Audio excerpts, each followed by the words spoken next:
And we're back for another installment of Boy in the Striped Pajamas. We left off kind of at a pretty intense, pretty heartbreaking spot yesterday, where Bruno had done something that he shouldn't have done. Also, maybe Schmoll did something he shouldn't have done either. If you remember right now, I'm going to give us actually a couple seconds.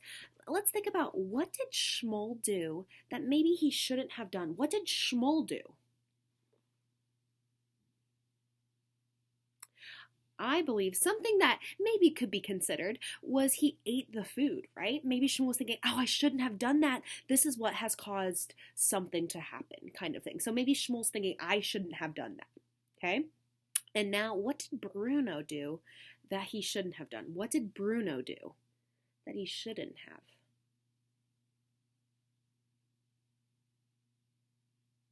Of course, lying to Lieutenant Kotler out of fear and saying, oh, I don't know that guy. We're not friends. I've never seen him before. And we all know that that's a lie. We all know that that's not true. But Bruno, out of fear, says that to Lieutenant Kotler. Now we're going to pick up at the end of chapter 15 to see how this all kind of ends. Every afternoon that followed, Bruno returned to the same spot in the fence where they had met. But Schmoll was never there. After almost a week, he was convinced that he had done something so terrible he would never ever be forgiven. But on the seventh day, he was so delighted to see Schmoll waiting for him, sitting cross-legged on the ground as usual, staring at the dust. Schmoll, he said, running towards him and sitting down, almost crying with relief and regret. So relief, thinking, oh my gosh, there's my friend, and regret, thinking about what he had done to Schmoll before. I'm so sorry, Schmoll. I don't know why I did it.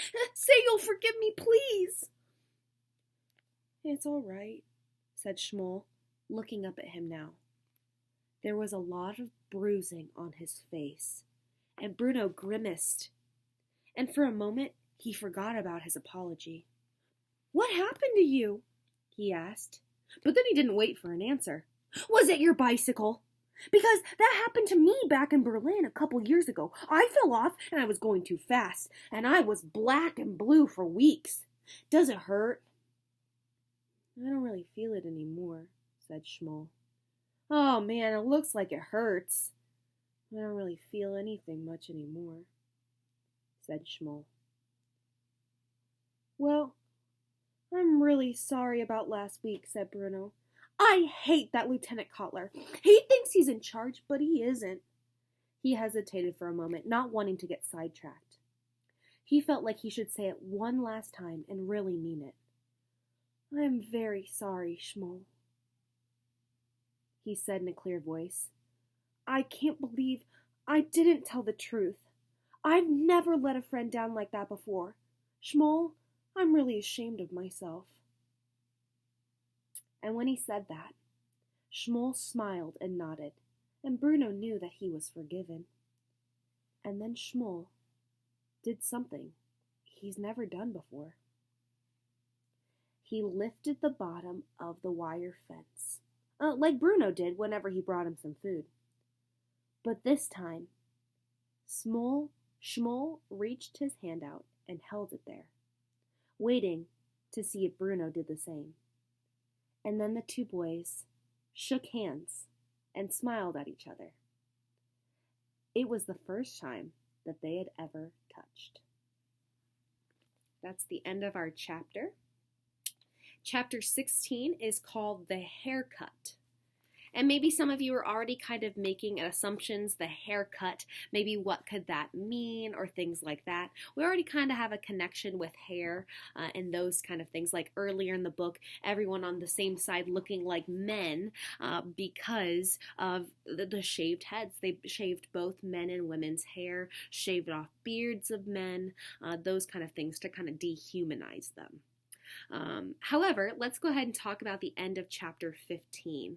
Kind of sweet ending in some ways than what has happened during this chapter. We see kind of this tension, we see fear, we see betrayal in this chapter, but at the end, we see this friendship that's continuing to grow. We see that they're shaking hands, they forgive one another, there's still that friendship and connection there.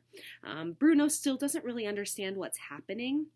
Shmuel is just going with whatever they tell him to do, so he doesn't get beat even more. Kind of horrendous to think Lieutenant Kotler, a 19-year-old man would hit a child.